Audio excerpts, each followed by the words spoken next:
ओम नमः शिवाय। दोस्तों, हर हर महादेव शिव भक्ति ज्ञान चैनल में आपका स्वागत है। कैसे हैं आप? आपके स्वस्थ जीवन की मंगल कामना करते हुए आज बात करते हैं प्रदीप मिश्रा जी के मुखारबिंद से सरल व अचूक उपाय। विशेष कोई बीमारी ऐसी लग गई है या विशेष कोई तकलीफ ऐसी हो गई है जिसका निवारण नहीं हो रहा, शनिवार के दिन तो आप धतूरा चढ़ा सकते। धतूरा चढ़ाने का भी एक क्रम है। हल्दी में भिगोकर धतूरा चढ़ाया जाता है लक्ष्मी के लिए।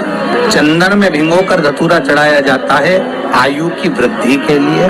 अबीर एक सफेद कलर का बॉर्डर होता है। अबीर गुलाल जो होती है, गुलाल में अबीर डलता है, चमकदार, आपने देखा होगा अबीर। तो अबीर में धतूरा जो डुबो कर चढ़ाया जाता है, अबीर को लगाकर चढ़ाया जाता है, वो रोग मुक्ति का होता है। के लिए होता है वो ना भी बेटा क्रोधी हो, जिद्दी हो, चाहे अपशब्द कहने वाला, बहुत ध्यान देना मेरा बेटा कितना भी जिद्दी हो, कितना भी क्रोधी हो, गलत संगत पर भी चल रहा है, तो निवेदन है शंकर के मंदिर में लाल चंदन और शहद, इन दोनों को बेटे का हाथ लगवाकर गलत संगत में जा रहा है, क्रोध कर रहा है, चिड़चिड़ कर रहा है, बेटे से लाल चंदन और शहद का लेपन शिवजी के शिवलिंग पर जरूर कर। क्रोध और उसकी गलत संगत अपने आप हटने लगेगी और वो बालक धर्म की ओर आगे बढ़ेगा, सत्कर्म की ओर बढ़ेगा। बहुत ध्यान देना महाराज, कलश का जो मुख होता है उस मुख पर भगवान विष्णु का स्थान होता है। किसका स्थान है? भगवान विष्णु का। थोड़ा सा नीचे आओगे, जहां से कलश का मुख दबा हुआ होता है, वह जगह भगवान स्वयं शिव की होती है। किसकी जगह है? भगवान शंकर की। कलश का अग्रभाग, नीचे का भाग जहां से फैला हुआ होता है, वहां ब्रह्मा का आधिपत्य स्थापित होता है। फिर कलश का जो नीचे का भाग होता है वो भगवान शिव और शक्ति का स्थान होता है। कलश के बाहरी भाग में, जहां पर बाहर का हिस्सा होता है, उस कलश के बाहरी भाग में 33 कोटि देवताओं को भगवान शंकर ने लाकर विराजमान किया होता है। महाराज भगवान शंकर 33 कोटि देवताओं को निमंत्रण देकर उस कलश में विराजमान करते। अगर बाबा नहीं सुन रहे हैं तो बेलपत्री एक अशोक सुंदरी वाली जगह पर चढ़ाकर, दूसरी बेलपत्री बाबा देवादिदेव महादेव को, ये डंडी का मुख अशोक सुंदरी के यहाँ चढ़ाओ तो उत्तर की ओर। ये जो आप बेलपत्र चढ़ाओगे शिवलिंग के ऊपर, इसकी डंडी का मुख भी उत्तर की ओर। और तुम जब बैठो तो दक्षिण में बैठना। कहां पर बैठना? यहां बैठोगे तो यहां से जो पानी बह रहा है, आप कहां बैठोगे? जैसे ये पानी यहां बह रहा है तो तुम्हें कहां बैठना है? इसके इधर। ना तुम्हें इधर बैठना है ना तुम्हें उधर बैठना। कहां बैठोगे? दक्षिण में। दक्षिण में बैठोगे तो तुम्हारा मुख कहां हो गया? जम के बोलोगे उनके उत्तर में। तो तुम जब यहां बैठोगे तो ये जो जलाधारी है जहां से पानी बहकर जा रहा है, यहां बैठोगे।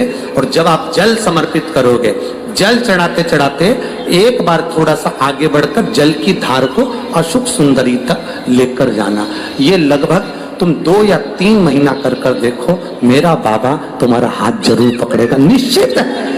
वो बल उस स्थान से प्राप्त हो, वो स्थान, क्योंकि प्रत्येक जो जलाधारी होती है वो उत्तर की ओर होती, प्रत्येक जलाधारी। शंभू शरणे मांगू घड़ी रे, दुख काटो दया करी दर्शन। 2 बेलपत्र समर्पित करना। बेलपत्र की डंडी कहाँ होना चाहिए? अशोक सुंदरी पर चढ़ाओगे वो वाली, उसकी डंडी कहाँ हो? उत्तर की ओर।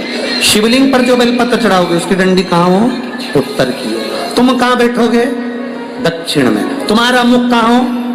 उत्तर। अर्थात जहां से पानी बहकर जा रहा है, हम इधर बैठे तो जैसे ये जल उधर बहकर जा रहा है तो हम इधर बैठकर बाबा को जल समर्पित करें और जल चढ़ाते चढ़ाते अपने कलश को थोड़ा सा आगे बढ़ाएं, जिससे अशोक सुंदरी तक वो धार जाए और वापिस शिवलिंग पर चढ़ाकर हमारे पास वो कलश वापिस आए। ये धार का महत्व समझिए। तो ऐसा हमारे यहाँ भी स्थान बताए गए कि यहाँ बैठकर जब आप सिग्नेचर करोगे, मतलब यहाँ बैठकर जब आप जल चढ़ाओगे, तो वो जल मेरा महादेव स्वीकार करता है और उससे तुरंत फल की प्राप्ति हो जाती है। ये सिग्नेचर, आप उस स्थान की मूलता को जाने। 33 कोटि देवता जहां से जल बहता है उत्तर की ओर, 33 कोटि देवता विराजमान होते हैं।